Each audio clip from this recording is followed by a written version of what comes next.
When a woman stops valuing you, it's not always because she's changed. Sometimes she's simply gotten used to having you. It's funny. She loved you more when you weren't hers, when you were a mystery, when your attention was a prize, not a routine. But of course, the mistake was yours. You thought that love was demonstrated by being available 24 hours a day. Bad idea. No one values what they're never afraid to lose. And no, it's not about playing games, it's about understanding something that the Stoics already knew. What depends on you, take care of it. What doesn't, let go without drama. Because yes, holding on to someone who no longer appreciates you is like insisting on rekindling a fire with ashes. It burns, but it doesn't warm you. This video is not here to tell you to ignore her or punish her with silence. It's here to remind you that self-respect is not arrogance. It's emotional hygiene. If you're not valued, don't make noise, don't give speeches. Just walk away and let the echo of your absence do its job. Before we begin, if this video brings you value, I invite you to subscribe and turn on notifications. We're not talking about revenge or spite here, we're talking about growth, because in the end, nothing hurts more than seeing someone flourish right after you've taken them for granted. And with that said, let's get started. First, when you're secure, you stop admiring yourself. When a woman feels she has you secure, something changes. Not because she stops loving you, but because she starts to feel like she no longer needs to win you over. And that's where the beginning of the end begins. Why? Because the human mind, as curious as it is capricious, values more what it doesn't yet possess. When it already has you, it doesn't think about you as much. When it knows that you'll always be there, it stops imagining that you might not be there. And when uncertainty disappears, excitement disappears. Don't get me wrong. It's not evil, it's biology mixed with ego. All of us, men or women, have a kind of internal effort detector. If there's no challenge, there's no excitement. If there's no effort, there's no value. It's like having free Netflix for life. At first it's great, but after a month you don't know what to watch. Too much availability kills curiosity. The problem isn't that you were nice, it's that you were predictable. Kindness doesn't bore, but routine does. When she can anticipate your every word, every reaction, every message you'll send just in case she's busy, she no longer feels admiration, she feels pity. And that, my friend, is the point of no return. Marcus Aurelius said, "Love without attachment, act without expecting reward," but you did the opposite.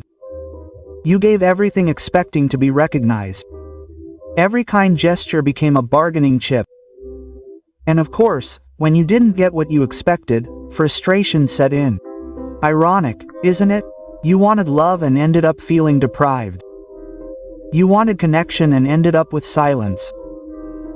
You wanted stability and created monotony. Think of it this way. A relationship without boundaries is like an open bar where anyone can help themselves. It sounds generous, but sooner or later no one appreciates the drink. When everything is available all the time, value is diluted. It's not cruelty, it's human nature. Scarcity is appreciated, constants are ignored. Regain control over what depends on you. You can't force someone to value you, but you can decide to stop giving yourself away. Set boundaries, not as punishment, but as a filter. Every time you say no to a situation that takes away from you, you say yes to your respect. Every time you stop begging for attention, you regain control, dignity. And no, it's not about feigning disinterest or playing it cool. It's about having priorities. If she no longer values your presence, focus on improving the kind of man you are in your absence. Dedicate yourself to your goals, to your body, to your mind. Make your time so valuable that you only share it with those who understand. Because when you change the direction of your energy, everything changes. You no longer live to be chosen, but to choose. And believe me, that change of position is noticeable. She notices it. And just when she starts to wonder, why are you no longer available? It will be too late. Now that you understand the mistake of being too accessible, it's time to talk about what really hurts. Giving without measure to someone who never deserved it. 2. Giving without measure leaves you in the red. Giving without measure seems noble, but it's actually an elegant form of self-sabotage. You disguise it as love, as giving, as just me. But what you're doing is teaching others to receive without giving anything in return. And the worst part, you do it with a smile. Did you really think endless generosity was going to buy you respect? No, all you bought was a membership to the Empty Nesters Club. Have you ever filled up someone's gas tank who never thanked you? Well, imagine doing it every day for years and still wondering why the car never starts. That's you when you give more than you should. You're not loving. You're subsidizing a lack of reciprocity. Epictetus said it more elegantly. What you give without reason becomes emotional debt, but you take it to the extreme. You pay interest on something you've already lost. You say you give because it comes naturally, but you do it expecting recognition, and when it doesn't come, you feel angry. Ironies of love: you give to connect, you end up empty. You help to be seen, you end up invisible. And here's the uncomfortable truth. It's not about stopping giving. It's about learning to give awareness. If you give something that the other person hasn't earned, you're not being generous, you're stealing a lesson from them. You can't build respect by giving away what should cost effort, because what doesn't cost effort is not cared for. What is given without measure is wasted. Think of it with a simple metaphor. Giving without limits is like pouring water into a broken glass. No matter how much you fill it, it always empties. And there you are insisting as if the problem were the amount of water and not the crack in the glass. I say this with affection, but firmly. Stop being a source for those who only know how to pour out. The Stoic principle applicable here is that of moderation. The virtue of not overdoing anything, not even good things. Giving is fine, but giving too much is a form of arrogance in disguise. It is believing that you can save, fill, or change someone. No one gave you that title. You are not their redemption, nor their lifeline, nor their proof that there are still good people. You are responsible for yourself, not for the emptiness of others. Start giving only to those who demonstrate that they know how to receive, not with words, but with actions. Observe if there is reciprocity, if there is genuine interest. If there is not, withdraw. Silence. Don't explain, don't justify, don't complain. Silence educates better than any speech. And when you feel guilty about leaving, remember, a garden blooms when you prune what doesn't grow. It's not selfishness, it's emotional intelligence. Stop investing energy where there's no return, because when you learn to give with judgment, you change the equation. You stop being the one who begs for attention and become the one who inspires it. And when that happens, you no longer seek to be valued. You become impossible to replace. Now that you understand the cost of giving without measure, the hardest part comes: discovering why your absence hurts more than your presence. 3. Your absence screams louder than your words. People think the hardest thing is to say goodbye, but in reality, the most powerful thing is to keep quiet. When you leave without drama, without speeches, without making innuendos, you generate a type of noise that is not heard but is felt. Silence, when it comes from someone who used to give everything, becomes an echoing cry. And that's where the real thing begins: regret. Because while you were there, she got used to it. She had you so available that she didn't even notice your effort. Your messages were scenery, your details, routine. But the day you decide to disappear, the routine breaks and her mind panics. Where is that man who was always there? Because she doesn't respond the same. She doesn't know it, but she feels it. Your absence becomes a mirror, and in that reflection she sees everything she took for granted. And no, don't get me wrong. It's not love she feels, it's a wounded ego.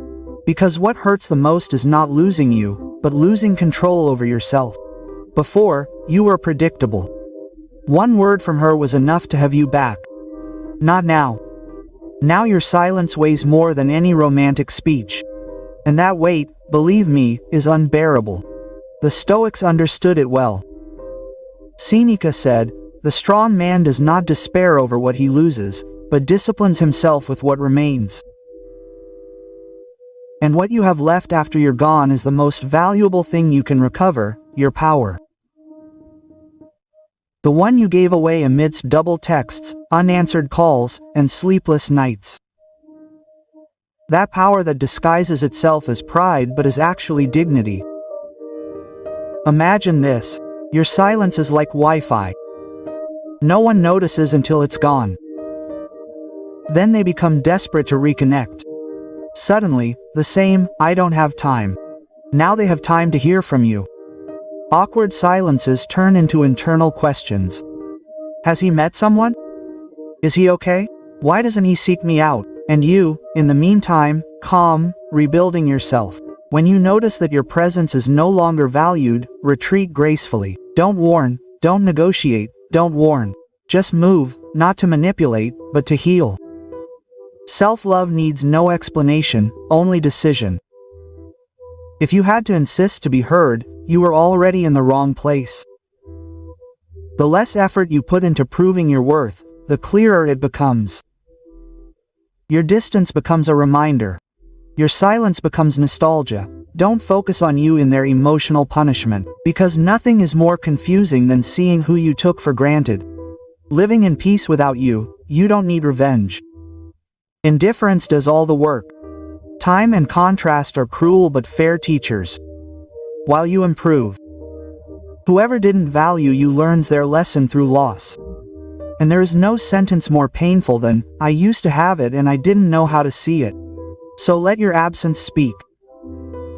Don't interrupt her speech and prepare yourself, because what comes next is not revenge, it's respect. 4.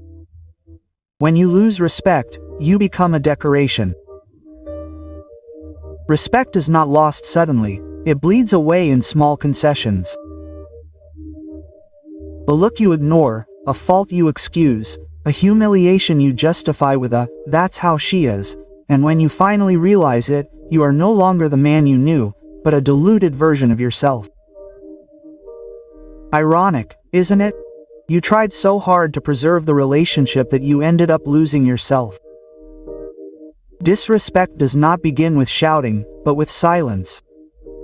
It's that, "Nothing happens" that you say, when in reality it's eating away at you inside. Every time you choose external peace over internal peace, you sign an invisible contract, that of your own emotional demise. And the problem is that once a woman stops respecting you, she stops seeing you. You are a physical presence, but without weight. You are there, but you don't matter. You are like a beautiful piece of furniture in an old house. You still decorate, but no one stops to admire you. You are still there, but only taking up space. And the saddest thing is that you know it. You feel that something is wrong, but you convince yourself that everything gets better with time. Lie. Respect does not return with patience, it returns with limits. Epictetus said it bluntly. You cannot be free if you continue to serve the opinions of others. And you, in order to avoid conflict, became an emotional servant. You changed your voice for acceptance, your character for tranquility, but here's the thing. Respect is born of character, not complacency. If all you do is keep her from getting upset, soon there will be nothing left to admire about you. Stop tolerating the intolerable. Respect is not begged for, it is provoked. The next time something makes you uncomfortable, say so. Not angrily, but clearly. Don't try to be aggressive, try to be consistent. A woman may argue with you, she may not agree, but if she senses firmness in your stance, she will respect you. On the other hand, if you give in every time for fear of losing her, you lose everything anyway. The more you try to please, the less you generate pleasure. No one admires someone who lives on their knees. Attractiveness does not come from submission, but from the balance of a man who can love without losing his center. When you set boundaries again, at first it creates noise, but then it generates respect. Because people, even without admitting it, trust more someone who can say so far. Imagine that your life is a movie. She was part of the cast, but at some point she started improvising your lines and you, for fear of conflict, accepted the script. Okay, it's time to rewrite it, not with vengeance, but with presence. Because when you reclaim your respect, you reclaim your voice. And when you speak from your center again, you no longer beg for attention, you inspire silence. The kind of silence that makes you think, not out of guilt, but out of admiration.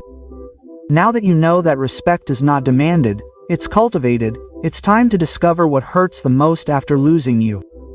Seeing how you keep moving forward without needing her. 5. The real punishment. That you still don't need her. Here comes the funniest and cruelest part of the story. She thought she had you emotionally chained, but one day you get up, take a deep breath, and decide to move on with your life. No drama, no innuendo, no revenge, just move forward. And there, my friend, her real nightmare begins. Because the punishment is not your absence, it's your independence. Many men think that revenge is uploading photos from the gym or posting phrases on social media like men cry too, but they get stronger, champ, that doesn't hurt, that's entertaining. What really disconcerts her is seeing you at peace, seeing you laugh effortlessly, talking without bitterness, going out with friends without needing to prove anything, because the silence of someone who no longer needs you screams louder than 1,000 speeches from someone who is scorned. Think about this. When you stopped looking for her, you didn't lose power, you recovered it. It's as if you had repaid an emotional debt that you didn't even know you were paying. While you were killing yourself to keep her attention, she collected interest. But the day you decide to stop paying, her emotional economy collapses. The Stoics